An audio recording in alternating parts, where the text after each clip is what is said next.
Hey everybody, I want to jump on real fast before the game tonight. It's around 7 o'clock on Thursday, the 8th, and we have Penn State. Is it the 8th? No, it's the 9th. Thursday 9th, sorry. Penn State Notre Dame tonight. So I want to jump on and talk about that real fast.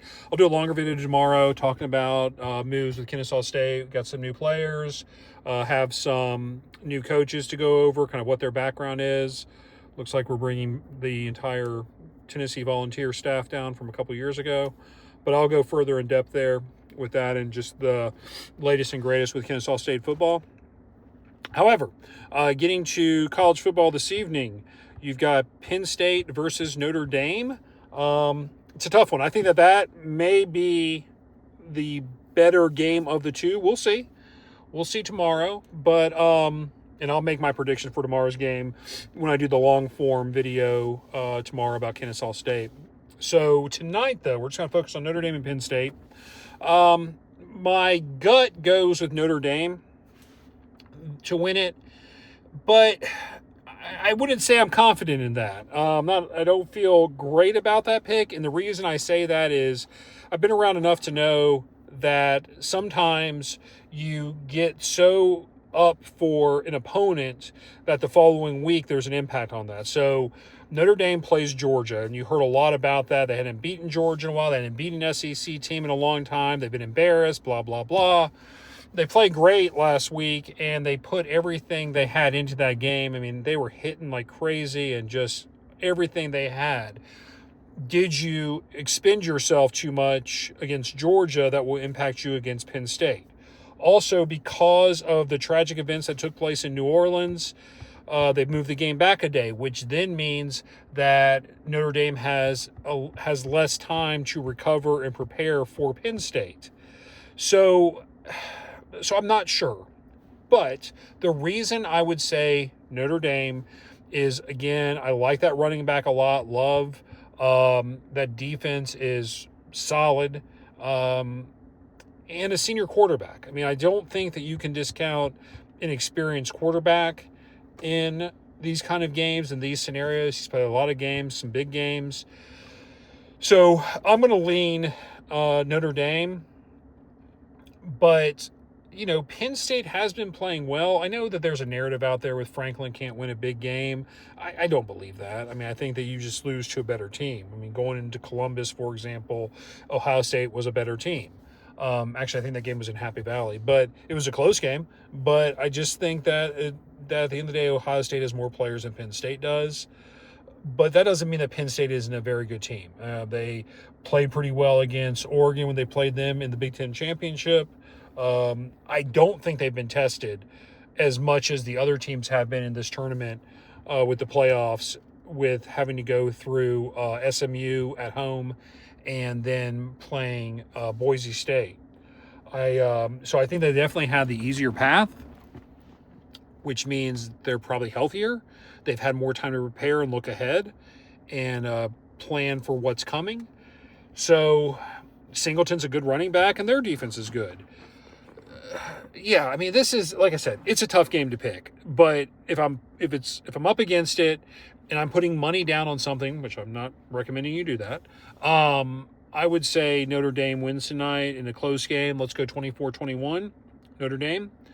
I think it's a fourth quarter game, and I think that there's a defensive stop at the end to win it for Notre Dame. That's how I think this is going to play out. If it does come down to field goals, I would give the edge to Penn State because Notre Dame's field goal kicking has been shaky. The guy looked good last week, but they've been shaky a little bit. But, yeah, I mean, Notre Dame tonight.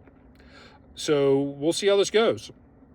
So on a different note, while I'm thinking about, I'm going to talk more about this tomorrow, specifically about Kennesaw State. But something that I keep thinking about is in watching these games, these playoff games, these bowl games, and everything going on there, with the portal going on right now and finishing up and recruiting and all that stuff, the thing I keep thinking about how much the sport's changed and the impact that it's going to have on teams in the future until they do something about the NIL deals and the portal. because every year is free agency. Every single season is a new free agency. So it's hard to predict what is going to happen in the future because you cannot guarantee that certain players are coming back. So I don't know. I mean, I keep thinking about how do you talk about what to expect with Kennesaw State or with any team going forward, because you have no idea what that roster looks like, how things blend together, how new systems look. I just don't know. I don't think what the impact on this, I think, is that I don't think that you have a juggernaut like Alabama was the last 10 years. Georgia has been the last 5 years. I don't know if you're going to see that. I think that what happened with Michigan this year, what happened to Washington this year, what happened with Florida State this year, who else was in the playoffs? With Bama this year, I think that how poor those seasons ended up with, no one thought Michigan would go 6-6 or Washington would be 6-6. Florida State, no one would have said 2-10. It's ridiculous. That should never happen at Florida State. I think that that's the norm. I don't think Florida State's the norm. I think that's more of an outlier, but I think that norm with these great teams and then they fall off a cliff because these kids leave or there's these transfer portals. I think that that's the norm. Now, you look at a team like Georgia, just finished up last week, and you've got certain players going. Carson Beck decided to not go to the NFL draft. He decided to go in the portal. And so you just have these turnovers of these teams year after year after year. And it's so hard to have consistency with the team. It's just going to be a different sport. They've got to do something about this. If you want some kind of consistency, again, the NFL does this. The NFL does it better. When you sign a contract, you are contracted to that team for a period of time. That's it. It's a contract. With college right now, you say, yeah, I'm going to play with you for this season. I'm really excited. It doesn't go the way you want it to, or it does. And you bail the following year for more money. And I have nothing against players getting paid, but at the same time, it just creates this great deal of inconsistency in the sport. And I just don't know what the solution is unless they kind of cap things, or unless when a player signs, he's signing for several years when you're signing with this NIL deal with these universities. I've heard that floated around. So it's something to pay attention to. I mean, this is a long conversation to have, and it's going to take years to figure out what the impact is on the sport. But if you're going to do a pro model, you're still not the pros. There isn't a player union of any kind. It's just the NFL does it better. And that was the thing about college football that was so unique, was that it wasn't the NFL, that it wasn't this league of 500 teams, basically, that any single week anybody can win. The thing that made college unique was that you play teams close, you get blown out, you blow someone else out. I mean, the really good teams would very rarely lose to the really bad teams. That's not the truth in the pro. In the pro, anybody can win any week. You just never know. And so I think that going away from the college game, I think it may hurt the college game a little bit, because it's not what it's always been. It's not what anybody grew up with. It's just the wild, wild west right now in college football. You just don't know what your team is going to look like the following year. Now, regarding Kennesaw State, briefly, I would say that what I had said a couple podcasts ago, and by the way, listen, I apologize for the audio quality on the last one. There's a popping sound, so I certainly hope that that's been resolved with this one. But with Kennesaw State, what I can say is that if you look at Tennessee's offense, pretty much, I think you're going to see that. I think you're going to see something similar. I think you're going to see a lot of tempo.